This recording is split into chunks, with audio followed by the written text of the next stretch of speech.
Welcome back. I'm Connie Sokol, your host of Call to Create, and we have today such a wonderful guest and such varied background. You are going to get some great gems today. Welcome, Ben Lomu. Thanks. I'm so happy to be here. We're so happy to talk to you today. I'm going to give the official intro as I always do, but we're going to talk about, especially if you're a creative that has done acting or has felt like your path has not been the A plus B equals C. If you feel like it's been that quadratic equation, we're going to talk about that today, of just the ins and outs and all the things, of the different ways that we go on to be a creative and allowing the Lord to lead us along. So let's get started. Ben Lomu graduated from the University of Utah with a BA in sociology and criminology and earned a master's degree in education from the University of Phoenix. He has been a religious educator for 20 years and currently teaches Institute at Utah Valley University. In addition to his teaching career, he played King Lamoni on the Book of Mormon videos for the Church of Jesus Christ of Latter-day Saints. He also works as an actor and model for various companies and productions, both locally and nationally, and currently is the host of BYUtv's Come Follow Up. He and his wife, Michelle, of 22 years, are raising 4 wonderful children. Let's jump right in. Okay, I love this when I see like a degree in sociology and criminology, and then boom, you went into acting, modeling, and all the things. Tell us what happened there. What led one thing to another? It was a total fluke. It really was. I got hired by the church to teach seminary, and it was going great early on in my career. My first year, I had a student approach, and she said, "Hey, have you ever thought about being in church videos?" And growing up outside of Utah, you watch these videos that the church makes, and you're fascinated. It's the coolest thing ever. And so I remember moving here. I was like, man, it'd be cool just to like be an extra in one of those things. So when the student approached me, she brought it up, and I was like, yeah, that'd be kind of cool. Because she mentioned how they're always looking for, diversity and just people of different ethnicities. And so she gave me the number to the casting department because they were holding these open auditions. And just on a fluke, I was like, all right. So I called and I said, hey, I hear you're holding open auditions. And I remember the casting director, she said, well, do you have any experience? And I said, no.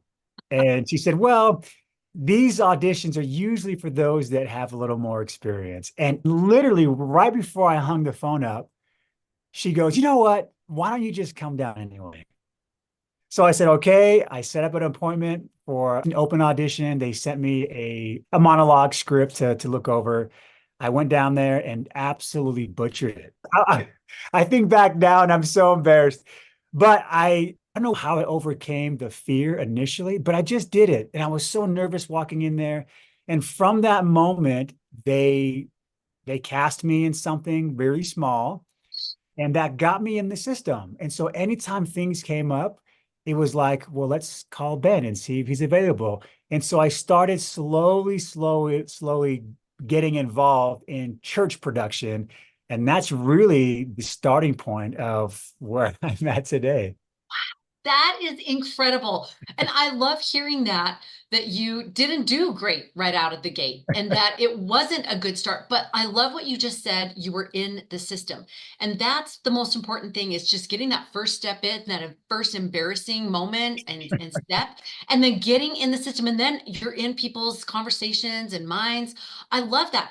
What about the acting kind of modeling world? What was new to you? Like what was unexpected? Because some people feel like, okay, well then I'll just go and I'll do an audition and then boom, boom, boom, boom, boom. What was kind of unexpected for you? I think for me, it was how difficult it was to be constantly rejected and criticized. And I remember one time I went to an audition and I didn't get it. And I overheard some of the casting, and they said, he just needs to work on his acting a little bit more. And it crushed me, because you think you're doing okay, but at the same time, it was a wake-up call to like, okay, if you really want to pursue this, you've got to invest in yourself. And so I started studying, I started taking acting classes, and just really overcoming that fear, the doubt, can I really do this? And just kind of took it one step at a time and allowed myself to be broken down and then built back up again. Yes, and taking that feedback and not letting it crush you for good, right? Being able to say, I'm just not a fit for this particular thing. I think that's one of the reasons why so many people drop out. I know I've done a lot of different plays and media things and things like that, and recognizing you're just not a fit for that thing. Or, like they were saying, you just need some more skills, you need some more experience, you need whatever. And then taking that with a grain of salt and saying, okay, how bad do I want this? Let's go. So, for those that are listening, what any piece of advice for if people want to get into acting, and especially as a faith-based person, any thoughts on that? Yeah, that's a good question because for me, I had to set early a standard. As a faith-based actor, my goal is not to become this big, huge actor. When I look at things, the ways in which I identify myself, actor, model, is really far down the line. I love it, I embrace it, but I'm so many other things above that. And so my recommendation would be to establish who you are outside of the acting world. Because if you put all your eggs in that, like, I'm an actor, I'm a model, this is who I am. No, no, no, no. Like, you are that, but way above that, and I really believe this. I don't just say this because we repeat it all the time. I really embrace the fact that I'm a son of God. I'm a disciple of Jesus Christ. I'm a child of the covenant. I'm a husband. I'm a father. I have so many ways in which I can connect with God that when the acting comes along, it's like it's gravy. And so when I do miss out on an opportunity, it's okay because even if I get rejected for a certain role, I'm still a child of God. I'm still going to go home to a beautiful wife who loves me and kids that are going to run up to me and give me a hug and, and call me dad. So I would really say make sure you understand who you really are in addition to being an actor and that you prioritize those identifiers. That is gorgeous. That's straight out of Present Nelson. And I think so many people in the acting, media, music world, we can lose our sense of self because it is so much of people saying yay or nay to what we're doing or how we're coming across. And it can define who we are if we're not careful. So I love that you have started with that core. So like you said, if you don't get that role, whatever, okay, yeah, that was a bummer, but you're going to figure out, learn from it, move forward, and you still got that home base that you come home to. So fantastic. I love too that it sounds like you really figured out early on that acting was not going to be the whole tamale, right? Like you said, it's a part of you. So being able to say my testimony, the way that I'm influencing others, all of that matters more than whether or not I'm on Mission Impossible or whatever. So talk for a minute, if you would, about being a faith-based person. Have you tried going out into other things? And how has your testimony guided you in opportunities and seeking those opportunities? Because I know that's a big question for people in media. My main career is I'm a religious educator. And so I have that solid foundation. And I don't know, my entire life, I really think I was born with a testimony. And I've always known that God just wants me to do his work. And for me, whether it's in the classroom, whether it's as an actor, um, I really just have to make sure I keep that focus of let God move you and allow you to do his work in whatever way it is. I really am grateful that he's allowed me to do that at this platform because it is a lot of fun. And I do other things. I've been able to participate in non-church related, faith-based projects. And I'll give you one example of where I really had to stand my ground on the values that I had. So I got a really small role in a feature film. I had a few lines. I was really excited about it. It was a big Hollywood director. There were some big, well-known actors in it. I went to audition and it was great. I got great feedback. I was so excited. And then in the script, it had me say some swear words. And and I just wasn't comfortable. I was like, I've got kids. I'm a religious educator. I don't feel comfortable doing this. And so I remember I called my agent. I said, I don't think I can do this. And it was, I was surprised at the reaction of how negative it was from my agent, like, are you serious? Do you realize what this means? They're gonna they're gonna boot you. Do you know how many people want this role? So they had to call the main casting director, and I got the same response. How in the world can we have to go back and talk to these people, and they're gonna be so upset. So they go to this big, well-known Hollywood director, and they say, hey, look, we have this actor who doesn't feel comfortable saying a swear word. And And probably said it just like that too. Like, right, right, exactly. And his response, and this is a guy that is very outspoken, he's very liberal, and you wouldn't expect perhaps the reaction. He said, well, let's just change the word. And really? yeah. And so That's, I yeah. couldn't believe it. So I go on set and I go up to him and I'm starstruck. Like I've seen this guy, he's a former actor, and I'm just so, but I really want to express my appreciation. So I said, hey, thank you for allowing me to change this. And he said, you know what? I get it. You're a father, you teach kids. He goes, I really respect that. He goes, there's no problem at all. The fact that I was okay losing the role, it was like that test for me. I'm glad I had the opportunity to just stand my ground and say, look, whatever situation I'm in, I'm never not going to represent Jesus Christ. There's never this idea of checking your religion at the door. Like I don't buy that, like in sports, they say that a lot. So I stick to those core values. And it's really been a blessing to understand that I actually can do that and still have success. Yes. And think about how that will influence those people that you teach, your kids, the institute kids. And that is the show don't tell part of this. And I think that's in every industry. It's just in a different way. And with this industry, it's just more overt, right? That it's just more obvious in those kinds of realms. But what a powerful stand and deliver kind of moment, a Benedict moment, Alma, a moment where you're like, this is the moment that I need to stand for that. And I love how you said that you literally could put that role on the altar. And even though it's hard because there's a lot of times with the acting world and things, it's feast or famine.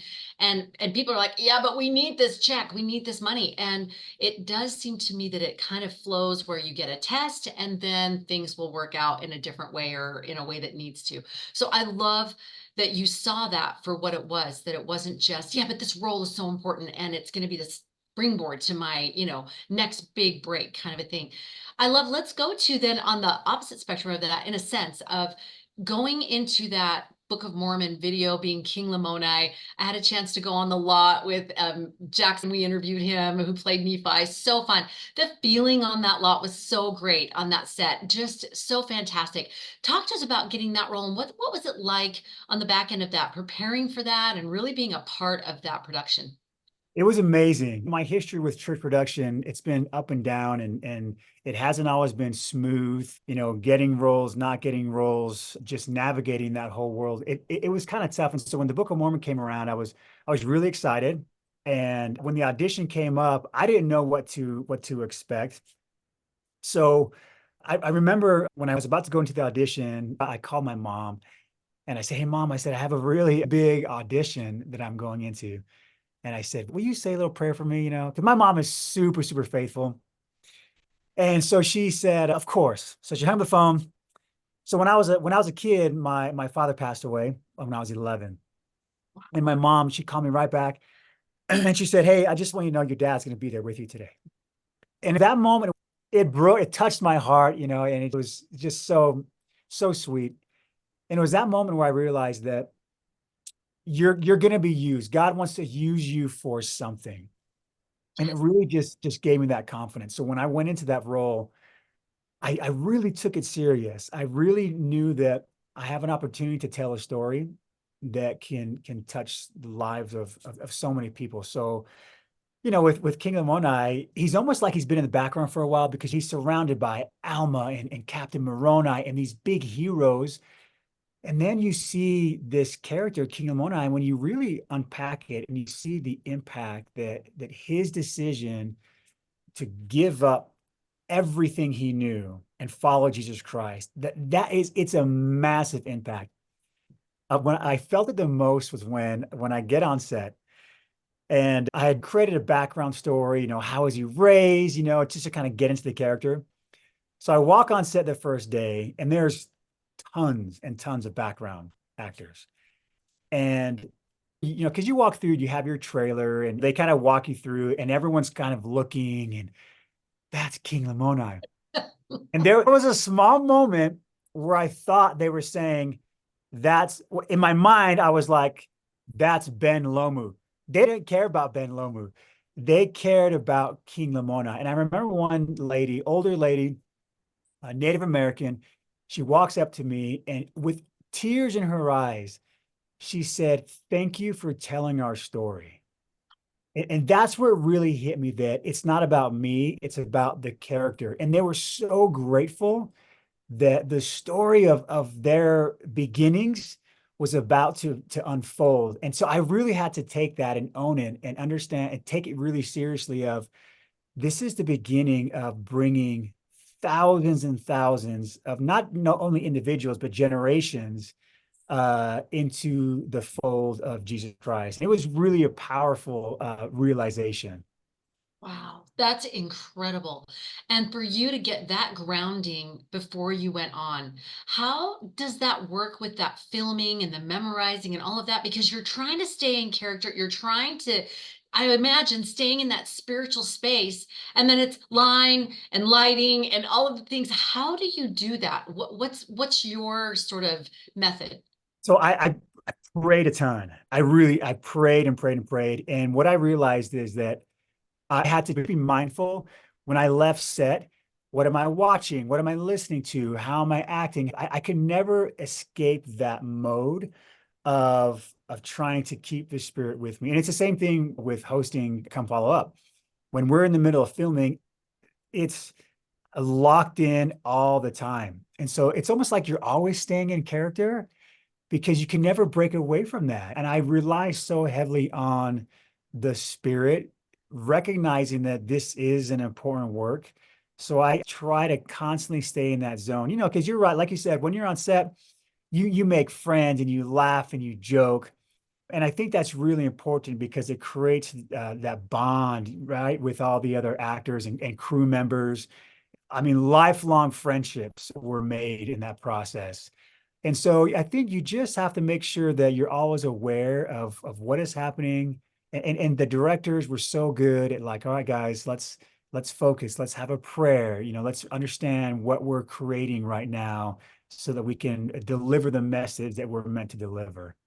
So good. And people may not realize there's a lot of downtime in a filming day. There's a lot of wait around and I think you're so wise in utilizing that time to not be intense all day long, but being able to ebb and flow and build those relationships because it's so true when you leave, that's what you take. And those friendships and they end up being connections in other ways without that sort of using feeling, but more of just this feeling of we're all in this together and we're all trying to move forward his work in some way and do good. So Absolutely. fantastic. As we're wrapping up here, let's go to the BYU TV Come Follow Up. How did you step into that?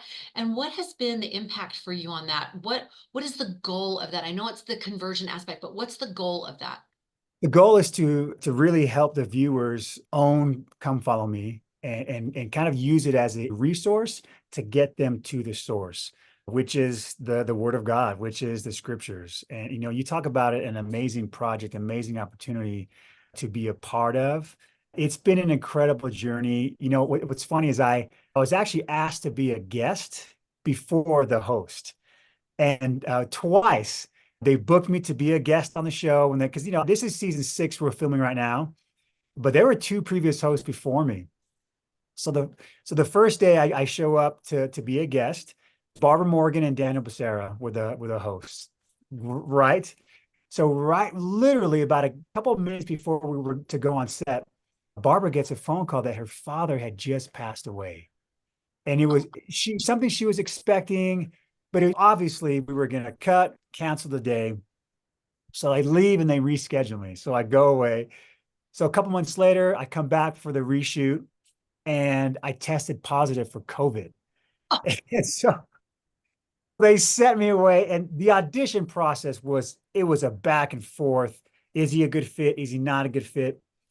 In the end of the At the end of the day, it was really the perfect marriage between my experience as an actor, being in front of the camera, and my experience as a religious educator. And it just came together to where now I'm about to host my 200th episode. And it's just been a wild, incredible blessing and journey. Oh, that is phenomenal. Again, it's that unexpected path, right? It's the straight and narrow, but there's a lot of winds and turns and things in that road that we're going to him. And I love that it is not just this bounce to this, and then you're done and you pop up like a daisy. This is so phenomenal that you can see God's hand in your life and leading and guiding you. And you just need to be prepared and show up. Be willing to do the work, be willing to make the changes, get the skills, do the things that will help you be a more effective instrument in his hands. How gorgeous is that? What's the impact that you've seen of Come Follow Up? Do you have any idea of that? Yeah, it's been incredible. All across the world, we get feedback of people that are listening, watching. I can't count how many times somebody has come up to me and said, "Hey, thank you for the show. My mother, my father, my grandfather is old. They can't make it to church anymore. So this has become their church." I get letters. I have this sweet 92-year-old woman who lives in Nephi who found out on the show that I love socks. So she sent me a gift of a package of socks, and she just expresses all the time how much she loves the show. So it's been a very widespread, and we're hoping that it continues to help. Really, we're trying to just fulfill our role in bringing people to Christ. Love that. And just like you said, kind of bookending with that, you're never out of character. Look at how the Lord has used all of those elements and your institute teaching and your varied experiences as an actor, and then the Book of Mormon experience, and all of these things that now it's just this tool belt that you're able to utilize in just whatever you need to do in the next steps. You've got it. He's able to use that in conjunction with what you're doing.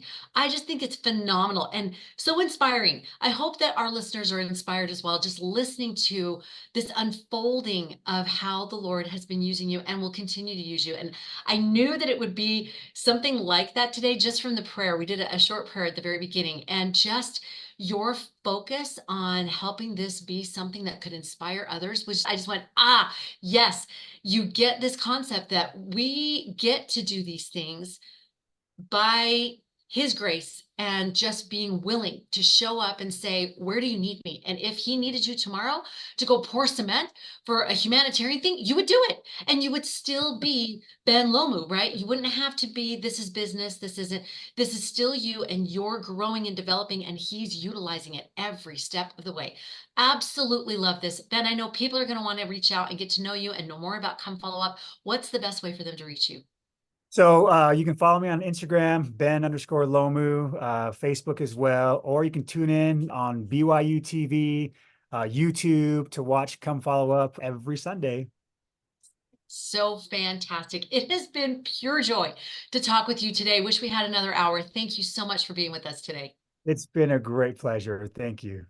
Thank you. And of course, our listeners, if you love this interview, you know we have so many more. Al Caraway, Steve Young. We have so many who are artists, musicians, writers, all film producers, all the things to help you on your journey of being called to create.